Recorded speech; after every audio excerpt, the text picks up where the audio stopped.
তাহলে কোরআন শেখার মানার বোঝার দরকার আছে না নাই? কোরআন বুঝলে সওয়াব আছে না নাই? এমন কোন গ্রন্থ, এমন কোন বই আপনি দেখাতে পারবেন না যেই বইটা পড়লে দেখলে সওয়াব হয়? আছে?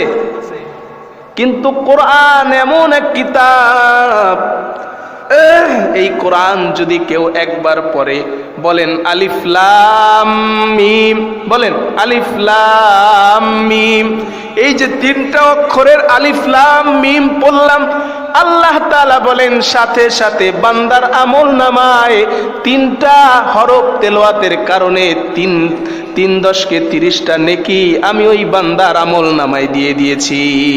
সুবহানাল্লাহ। বিশ্বাস হয়? মানে বাকি না, কিন্তু যে সার্ভারের সমস্যা, নেটওয়ার্কের সমস্যা, একটু পরে আসবে এমন। সাথে সাথে আল্লাহ তাআলা বলতেছেন বান্দা কোরআন তেলাওয়াত করবে, সাথে সাথে সওয়াব দিয়ে দেই। সুবহানাল্লাহ। নেকি দান করি, সওয়াব দিয়ে দেই। 2 নম্বরে আল্লাহ তাআলা বলেন যে পড়বে এবং পড়াবে, যে হাদিসটা তেলাওয়াত করেছি সে উত্তম। সে কি উত্তম? খায়রুকুম মান তাআল্লামাল কুরআন ওয়া আল্লামা। যে কোরআন মাজিদ শেখে, পড়ে, আমল করে এবং অন্যদেরকে শিখায়, ওই ব্যক্তি হলো পৃথিবীর জমিনের সবচেয়ে উত্তম ব্যক্তি। বলেন সুবহানাল্লাহ। 3 নম্বরে নিজে কোরআন পড়বে, বুঝবে এবং মানবে। আল্লাহ তাআলা বলেন ফাইন্নাহু ইয়াতি ইয়াউমাল কিয়ামাহ শাফিউল আসহাবিহি। যেই ব্যক্তি কোরআন মাজিদ শিখবে, পড়বে, আমল করবে, বুঝবে, মানবে, বুঝছেন?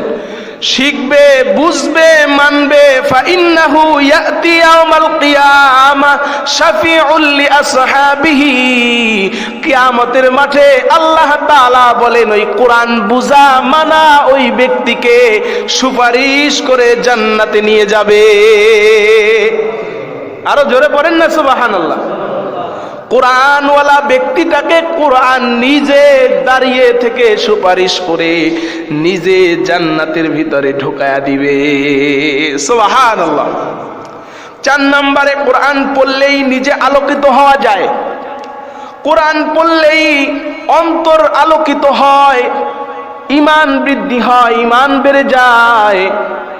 আল্লাহ তাআলা কোরআনুল কারীমের মধ্যে বলেন ইন্নামাল মুমিনুনাল্লাযীনা ইযা যুকিরাল্লাহু ওয়াজিলাত কুলুবুহুম ওয়া ইযা তুলিয়াত আলাইহিম আয়াতুহু যাদাতুহুম ঈমানা ওয়া আলা রাব্বিহিম ইয়াতাওয়াক্কালুন। সুবহানাল্লাহ পড়েন। কোরআন যে পড়বে, কোরআন যে মানবে, কোরআন পড়লে তার অন্তরটাকে আলোকিত করবেন কে? জোরে পড়েন কে? কোরআন পড়লে তার অন্তরটা আলোকিত হবে এবং তার ঈমানী চেতনা বৃদ্ধি পাবে, ঈমান বেড়ে যাবে। সুবহানাল্লাহ। 5 নম্বর, সময় সংক্ষিপ্ত। কোরআন অনুযায়ী যারা আমল করে, কোরআন পড়ে, আমল করে, বুঝে বুঝে আমল করে, আল্লাহ তাআলা বলেন তাদেরকে আমি কিয়ামতের মাঠে পুরস্কৃত করব। ওমান আমিলা বিহি উজিরা, ওমান আমিলা বিহি উজিরা।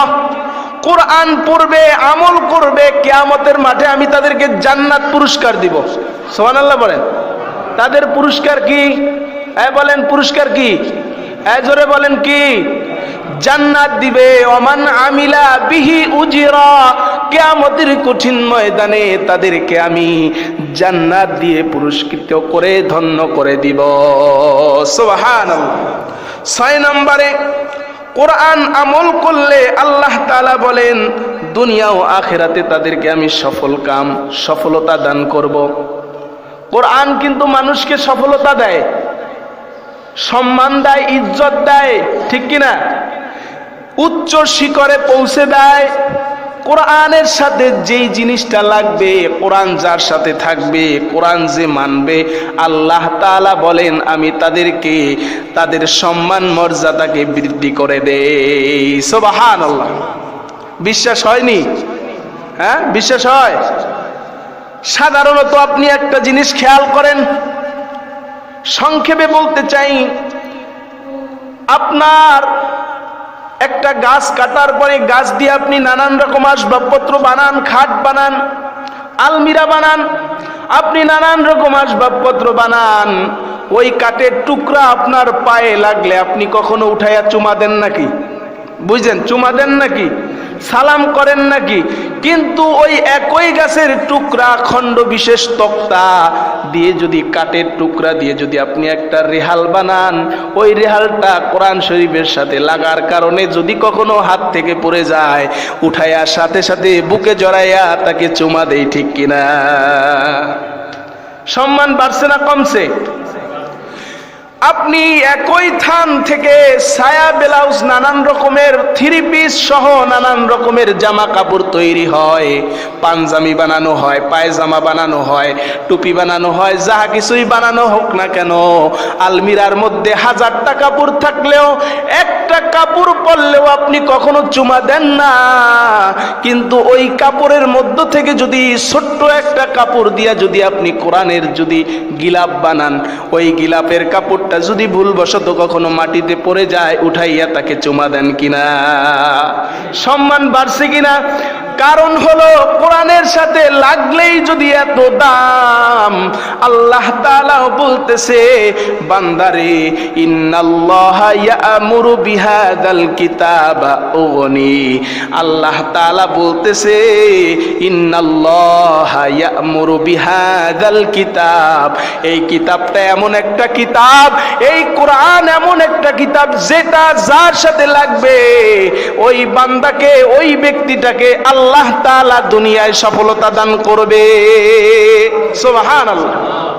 কারণ হলো ওমর রাদিয়াল্লাহু তাআলা আনহু ইসলাম গ্রহণ করেন নাই, ইসলাম গ্রহণ করেন নাই, সে ছিল কাফের, সে ছিল কাফের। কিন্তু যখনই কোরআন পড়ল, তাহা মা আনজালনা আলাইকাল কুরআনা লিতাশকা, যখনই কোরআনের সংস্পর্শে আসলো, বোনের মুখে কোরআন শুনলো এবং মানলো, সাথে সাথে সম্মানের উচ্চ শিখরে পৌঁছে দিলেন যিনি, তিনি কে? জোরে বলেন, তিনি কে? ঈমানের আওয়াজে আওয়াজ দিয়ে বলেন, তিনি কে?